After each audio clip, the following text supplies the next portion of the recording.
All right, in this next example, example 3, we are going to revolve the region bounded by x equals y minus 3 quantity squared and x equals 4 about y equals 1. And we want to set up the volume integral first using the shell method and then the washer method. We're not going to evaluate either of these. We haven't been in these videos because we really just want to focus on the setup here.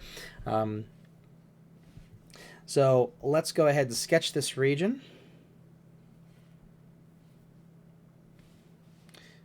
Okay. So y minus 3 quantity squared is a perfect square trinomial, so this has a double root at y equals 3. So this should look something like this.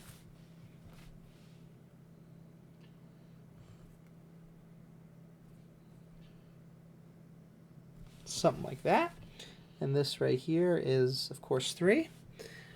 And, okay, let's label that. And x equals 4, so let's just say x equals 4 is, I'll exaggerate. I'll just make it a little bit bigger since we have the room. About y equals 1. So y equals 1, let's see. I'm assuming that y equals 1 is probably right about there. Could be wrong, though. So let's double check this. Let's find the point of Let's find the point of intersection. So this would be setting 4 equal to y minus 3 squared. So square rooting, we'll have plus or minus 2 equals y minus 3. So y is equal to 3 plus or minus 2. For this bottom one, we're looking for, so we'll subtract 2. So we'll have y is equal to 1. Also, it will be useful to know that y is also equal to 5. So we know that this value up here is 5. So let's move this y around. So this is 5 and this is 1. All right. So we don't need that anymore. Okay, so now that we have that, let's outline our region in blue just so we're clear on what it is. And this is going to first be rotated. Actually, no. Both times they are being rotated about y equals 1. So we are rotating about this line. So I'll go ahead and just fill this in a little bit more. Our parabola would do something like that. It would continue. So this line here, I'm just going to say this is y equals 1. Okay. Great. So rotating about this y equals 1.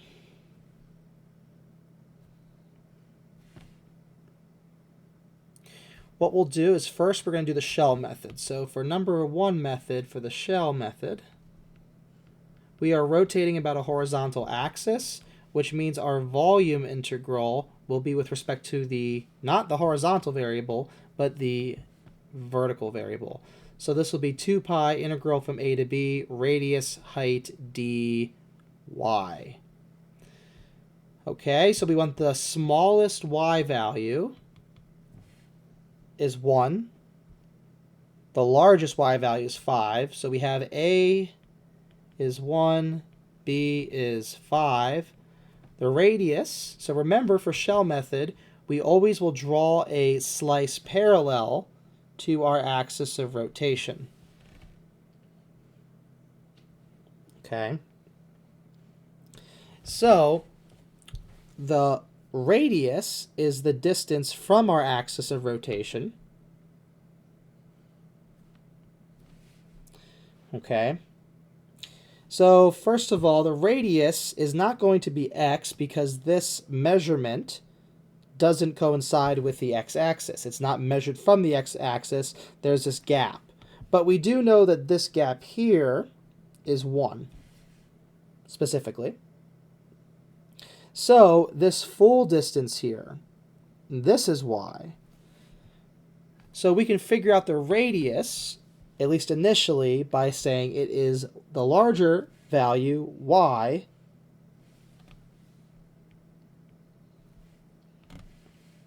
minus the smaller value, 1. And since we are supposed to be integrating with respect to y, the radius is already in the correct format that we need. Now for the height is this x value minus this x value. So the right x value is easy. That's on the line x equals 4. So this will be 4 minus something. And that something we have to minus is the x value here that corresponds to this arbitrary y value. So if we think about dropping this down, we want to know this x value here. Okay. Well,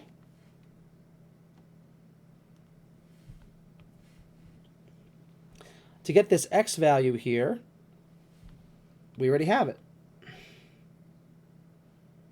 The x value is y minus 3 quantity squared. So this would be y minus 3 quantity squared. We need it in terms of y. So putting this all together, the volume is 2 pi integral from 1 to 5 radius times the height dy. For washer method,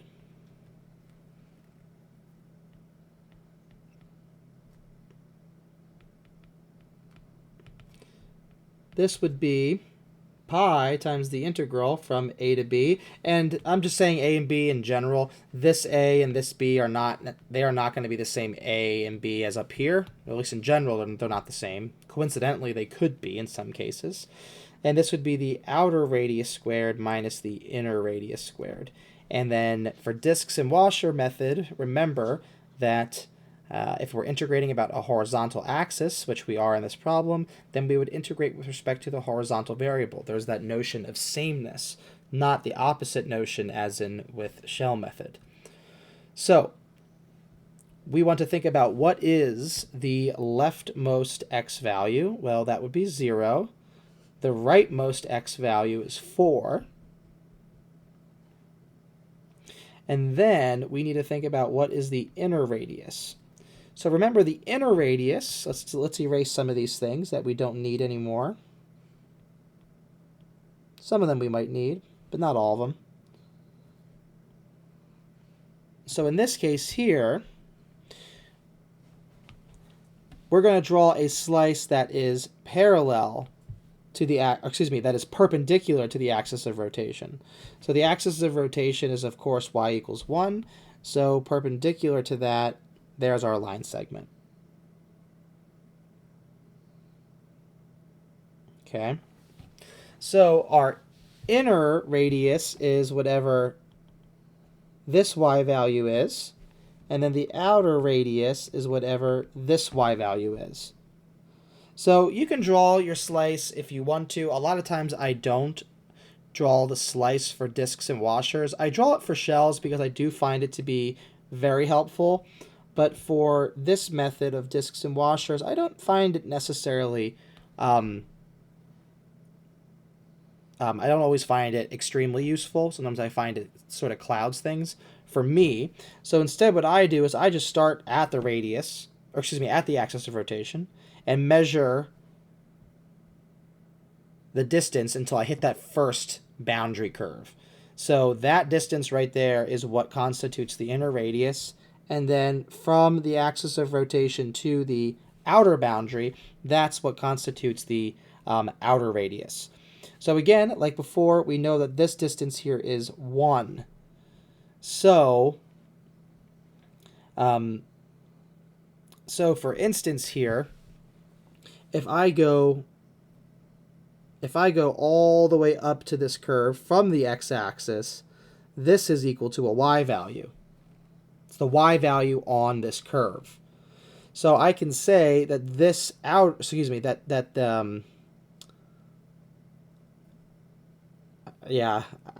me shorten this. I'm sorry. I meant to go to this curve down here. My apologies. So let's just erase that for a second.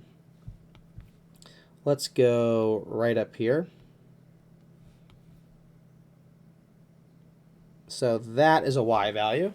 It technically doesn't matter where I draw this. My argument would have been the same even if I had stuck with drawing it over here, because this is touching the same exact curve. So it doesn't actually matter, but for the sake of a little bit more clarity, I'll just draw it to this point right here. So this is definitely a y value since it's being measured from the x-axis. So this inner radius can be found by taking the full distance of y and subtracting this little partial distance 1. So the inner radius is big distance y minus little distance 1. So y minus 1.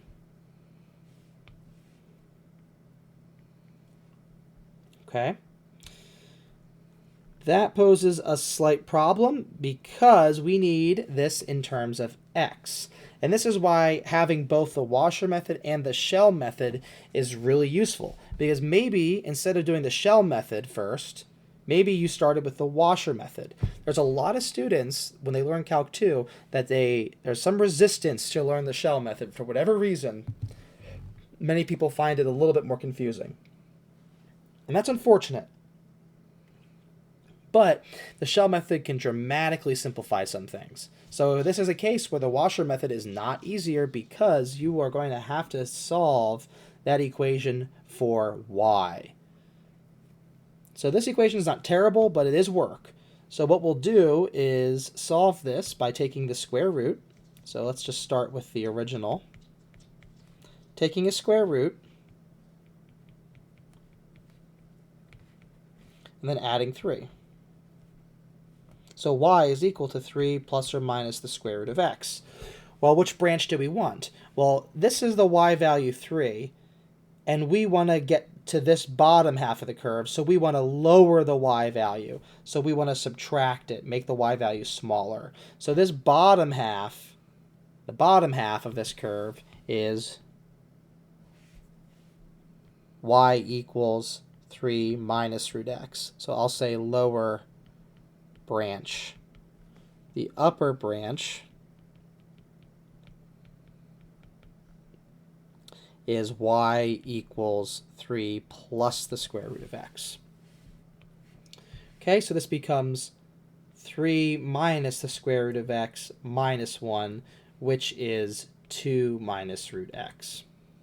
The outer radius in this case is actually, again, I drew this little line right here to y, but even if I drew it up here, it's hitting the same curve. So again, this distance here is y. I chose to draw it over here for the inner radius to show that it's above. Conceptually, I think it looks a little bit nicer because down here, it doesn't look like this distance here is this distance minus 1. It is, though, because this is just some arbitrary y value. So this applies to anywhere on here. So I will move it just to make it a little bit more conceptually consistent. So this value of r naught should be the big value y minus this little partial value 1. So this is, again, y minus 1. But in this case, because we are on the upper branch, this top half, we're going to use 3 plus square root of x.